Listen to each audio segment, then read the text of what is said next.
A Georgia judge just told Kim Zolciak she cannot see her own children until she sits through 4 mandatory therapy sessions. Not 4 months, not 4 weeks, 4 sessions, and she still couldn't get it done on time. This is the same woman juggling a 6-figure IRS bill, a boyfriend whose ex-wife is dragging her into a $100 million divorce, and a daughter who went on national television to say her parents took all her money. If you thought Kim Zolciak's life was messy before, congratulations, because it just got a whole lot messier. Let's break down every single layer of this disaster. So, here's what just happened. On April 3, 2026, a Cobb County Superior Court judge named Kelly S. Hill dropped a ruling that sent shockwaves through the reality TV world.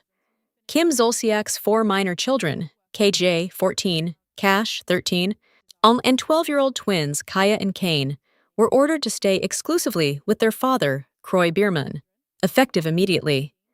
Kim cannot see them until she completes 4 parent therapy sessions. The earliest she can even be reunited with her kids, April 13th. Now, Kim fired back with a statement to people saying, and I'm paraphrasing here, that she has not lost custody and that this is just a temporary order she agreed to. Her exact framing was that there has been no modification to the custody agreement outside of what was already in place. But let's be real. When a judge says you can't see your kids until you finish therapy, the spin department has to work overtime. This all came about because Kroy filed court documents demanding sole custody just days earlier, on March 30th. In his filing, Kroy accused Kim of what he called blatant mismanagement of basic parenting responsibilities. He claimed that between February 26th and March 29th, Kim saw the kids exactly one time, one night on March 9th. And on that one night, one of the children was bitten by a dog. Kroy also claimed Kim had been out of the country for weeks and had missed the court-ordered therapy sessions they'd both agreed to in their temporary custody arrangement from January. Kim's response? She told TMZ and Page 6 that these accusations are completely false, calling them a deliberate attempt by Kroy to defame her character. She said she spent 5 weeks away working on 2 TV shows to support her family. She said she will never apologize for that. Here's the thing. This custody fight didn't come out of nowhere. Kim and Kroy have been in divorce purgatory for nearly 3 years now. They first filed for divorce in May 2023, after 11 years of marriage.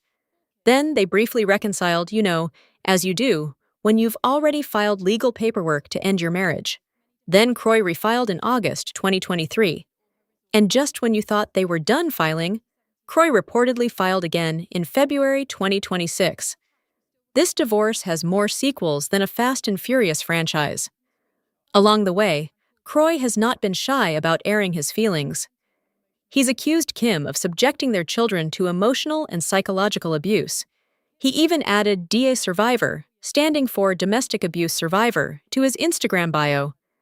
He posted an Instagram reel during Domestic Violence Awareness Month last October, where he talked about feeling trapped and described what he called deliberately orchestrated chaos in the marriage. Kim has denied his claims and called them hurtful.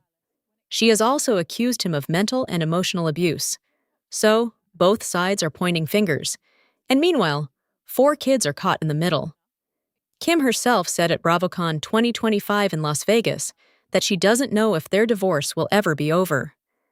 She told Us Weekly, "I wish it would be over tomorrow. It's just difficult." She also said she's tried many different avenues, different approaches, and exhausted all her resources. And look, when people say Kim has a pattern of being careless when it comes to her children, they're not pulling that from thin air. Because let's rewind to 2017 for a second. Kim's son, Cash, who was only 4 years old at the time, had just been seriously injured after being bitten by the family dog. He was hospitalized. It was bad. And while Cash was still recovering, Kim hopped on Twitter and sent a message to Chrissy Teigen asking for John Legend concert tickets. Normal enough, except for how she asked. She tweeted, and I quote from the screenshot, "So, hubby is coming to ATL May 19th, and Cash is beyond obsessed with him. Who does Brielle have to blow in order to meet them? LOL. Yes. She publicly joked about her then 20-year-old daughter, Brielle, performing sexual favors in exchange for concert tickets. People were stunned. They called it inappropriate, disgusting, and accused her of, quote, pimping out her own daughter. Chrissy Teigen, to her credit, handled it with humor, replying that no one needs to blow anybody, and she'd just get them tickets. But the moment became infamous. Kenya Moore brought it up during RHOS Season 10, telling Kim to worry about the daughter she pimps out for John Legend tickets. That fight nearly turned physical.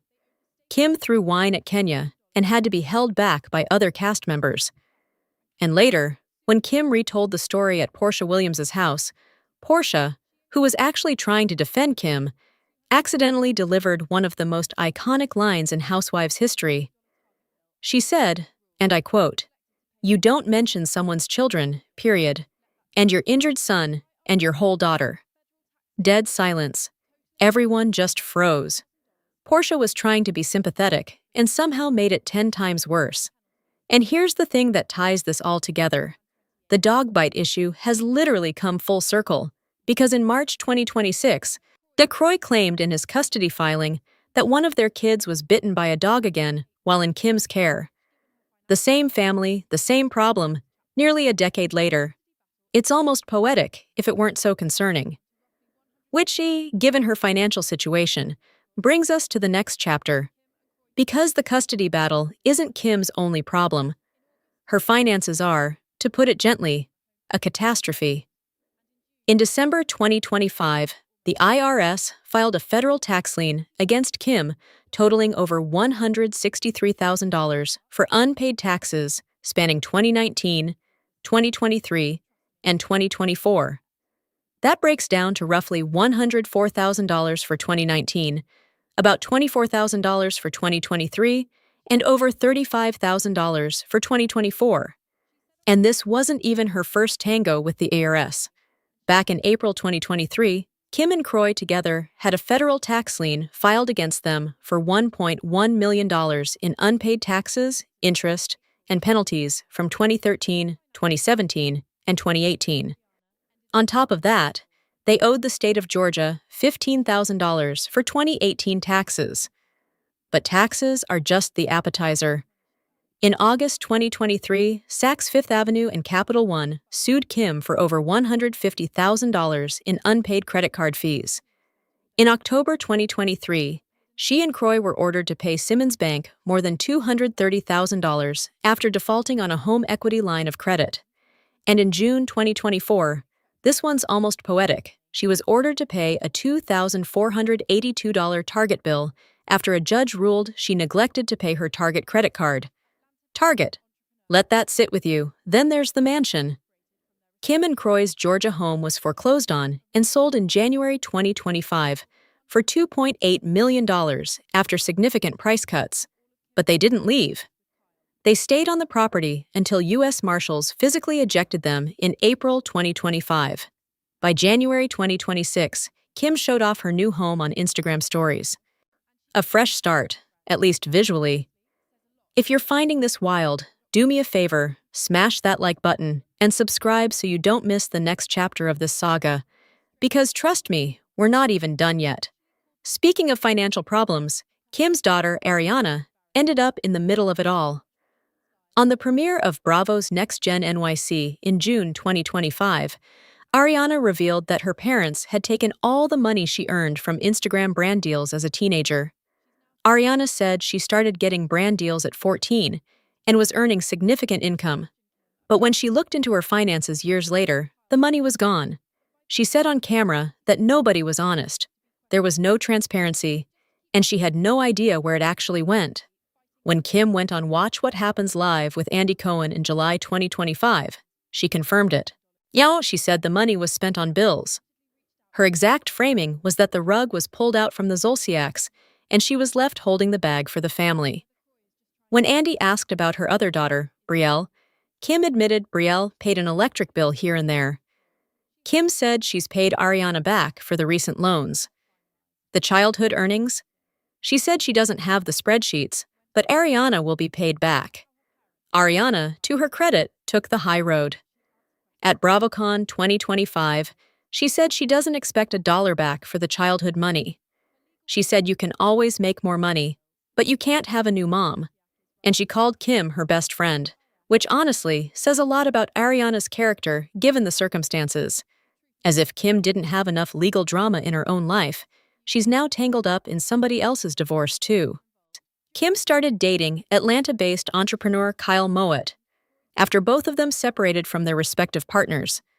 They went public around October 2025. The problem? Kyle is in the middle of his own extremely messy divorce from his estranged wife, Jillian Green. And this isn't a run-of-the-mill split. They're fighting over more than $100 million in assets. Jillian subpoenaed Kim. She wanted to question Kim about any money, gifts, or loans that Kyle may have given her. She also wanted all of Kim's communications with Kyle and any documentation of gifts. Kim initially called the subpoena unreasonable, oppressive, and intended to embarrass her. Kyle's attorney called it unnecessary, saying any relationship between Kim and Kyle began after the separation. But by the end of March 2026, Kim agreed to be questioned under oath. The deal was that she'd answer questions, but the transcript would stay private and wouldn't be shared with third parties. So, just to keep score here, Kim is simultaneously fighting her own 3-year divorce, dealing with a custody ruling that separated her from her kids, battling 6-figure tax debt, and now sitting for a deposition in her boyfriend's $100 million divorce. At this point, her legal bills probably need their own legal bills. And remember, Kroy once reportedly reached out to Jillian Green to warn her that Kim would financially drain money from Kyle. During a June deposition in the Mowat's divorce, Jillian claimed Kroy told her Kim was narcissistic, had a gambling problem, and wasn't present for her children.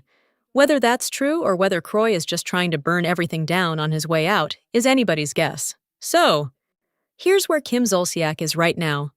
As of today, her 4 minor children are with Kroy.